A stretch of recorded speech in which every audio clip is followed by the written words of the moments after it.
താതൻ വസിക്കുന്ന സ്നേഹ. കാര്യങ്ങളൊക്കെ അവസാന ഘട്ടത്തിലേക്ക് എത്തുകയാണ്. യേശുവിനെ വധിക്കാനായിട്ട് ഫരിസേയരും നിയമജ്ഞരൊക്കെ തീരുമാനിക്കുന്നു. ഇനിയൊരു അവസരം കിട്ടിയാൽ മാത്രം മതി.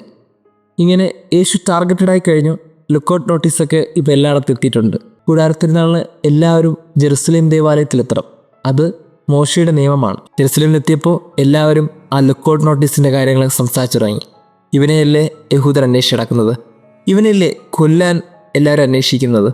ഇങ്ങനെ ആ തിരുനാളിന് വന്ന ജനങ്ങളെല്ലാവരും അവനെക്കുറിച്ച് സംസാരിക്കുകയാണ്. നമ്മളൊക്കെ ചിന്തിക്കേണ്ട ഒരു കാര്യം യേശുവിൻ്റെ ആ ഒരു മനോഭാവമാണ്. എന്തിനോടുള്ള മനോഭാവം? പള്ളിയിൽ വന്ന മനോഭാവം. കൊല്ലാനായിട്ട് അന്വേഷിച്ച് നിൽക്കുന്നതൊക്കെ മനസ്സിലാകുന്നുണ്ട്. തീർച്ചയായിട്ടും ശിഷ്യന്മാരൊക്കെ പറഞ്ഞിട്ടുണ്ടാകണം, നിനക്ക് വേണ്ടി അവർ ലുക്കൗട്ട് നോട്ടീസൊക്കെ ഇറക്കിയിട്ടുണ്ട്, നാട്ടുകാരൊക്കെ നിന്നെ ശ്രദ്ധിക്കുന്നുണ്ടാവും, ഇതൊക്കെ അറിഞ്ഞിട്ടുണ്ടാവും. എന്നിട്ടും യേശു പള്ളിയിൽ വന്നു.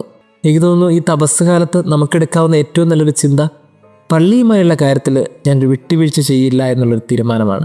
ഒരുപക്ഷെ എല്ലാ ദിവസവും ദിവ്യബലിക്ക് പങ്കെടുക്കാൻ അവസരമുള്ളവരൊക്കെ ഇനി മുതൽ ആ ഒരു ഉറച്ച തീരുമാനമെടുക്കണം. ജീവൻ പോകേണ്ടി വന്നാലും പള്ളിയിൽ പോകണമെന്നൊരു ദൃഢനിശ്ചയം ക്രിസ്തുവിനുണ്ടായിരുന്നു. ഇതേ കണക്ക് നമ്മുടെ അമ്മയും അപ്പനും കൈ പിടിച്ച് നമ്മളെ പള്ളിയിലേക്ക് കൊണ്ടുപോയ ഒരു കാലമുണ്ടായിരുന്നു. ഇപ്പോഴൊക്കെ ആ പള്ളിയിൽ നിന്ന് പ്രാർത്ഥനകളൊക്കെ ഒരു അകൽച്ച ഉണ്ടാകുന്നുണ്ടെങ്കിൽ ഈ ഗോസ്പൽ പാസേജും ഈ തപസ്സുകാരമൊക്കെ നമുക്ക് നൽകേണ്ട ഒരു വെളിച്ചം, പള്ളിക്കാര്യത്തിൽ മുടക്കം വരരുത്. ദൈവവുമായി ബന്ധപ്പെട്ട കാര്യങ്ങളിൽ നമ്മളൊന്നും തടസ്സം പറയരുത്, മടി കാട്ടരുത്.